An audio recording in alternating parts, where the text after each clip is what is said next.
देखिए, मैं आज उद्योग विभाग की चर्चा पे मैंने भाग लिया और सबसे पहले मुझे अपनी बात रखने का अवसर मिला विधानसभा में। और जो अनुदान मांग थी उस पे मैं अपनी सहमति व्यक्त करते हुए अपनी बात कह रहा था और मैंने कुछ सलाह भी दी और कुछ विषय की ओर मैंने ध्यान आकर्षित किया। मैंने एक सवाल पूछा था विधानसभा में, उसका जवाब मुझे मिला है और उसमें मुझे जो जानकारी मिली है उसके हिसाब से लगभग हर महीने 2 मजदूरों की मौत होती है किसी न किसी दुर्घटना में, हर महीने। और जो घायल हैं उनकी संख्या अलग है। और आज दुर्भाग्य से जब मैं इस बात को कह रहा था सदन में, उस वक्त मेरे क्षेत्र में फिर से एक दुर्घटना हुई है। फॉर्च्यून इंडस्ट्रीज में एक ब्लास्ट हुआ है जिसमें एक मजदूर की मौत होने की खबर है और 2 लोगों के घायल होने की। इस बात से मैं बहुत व्यथित हूँ।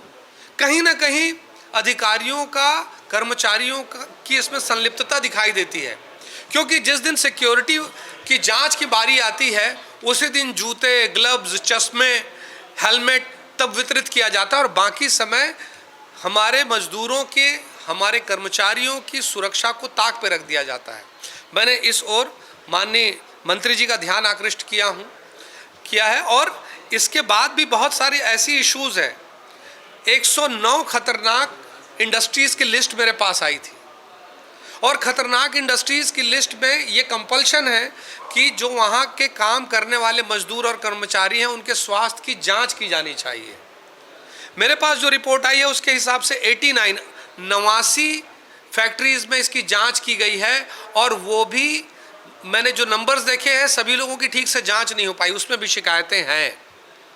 और मैं ये जानने की प्रयास कर रहा हूँ कि जो इसके बाद जो 20 इंडस्ट्रीज और बचते हैं, उन इंडस्ट्रीज के ऊपर क्या कार्रवाई करती विभाग, उद्योग विभाग क्या कार्रवाई करता है या श्रम विभाग क्या कार्रवाई करता है, इसकी कोई जानकारी नहीं है। ये बहुत चिंता का विषय है कि एक महीने में 2 मजदूरों की जान, 2 लोगों को मौत आती है हमारे इंडस्ट्रियल क्षेत्र में। और ये डाटा जो मैं बता रहा हूँ ये सिर्फ रायपुर संभाग का है, सिर्फ रायपुर संभाग का डेटा मैं आपको बता रहा हूँ। रायपुर संभाग में ही इतना है, रायपुर जिले में।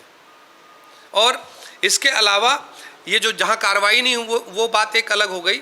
इसके अलावा एक बात विषय और है कि यहाँ पर इंडस्ट्रियल हाइजीन लैब में वहाँ के धूल की, वहाँ के डस्ट की और ऐसे चीज़ों की जांच की जाती है जो वहाँ के कर्मचारियों के लिए, वहाँ के कामगारों के लिए कितना स्वास्थ्यवर्धक है या कितना हानिकारक है।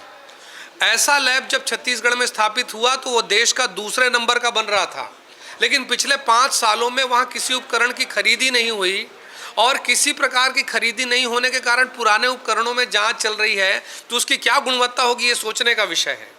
अभी भी किराए की बिल्डिंग में ये संस्थान चल रहे हैं।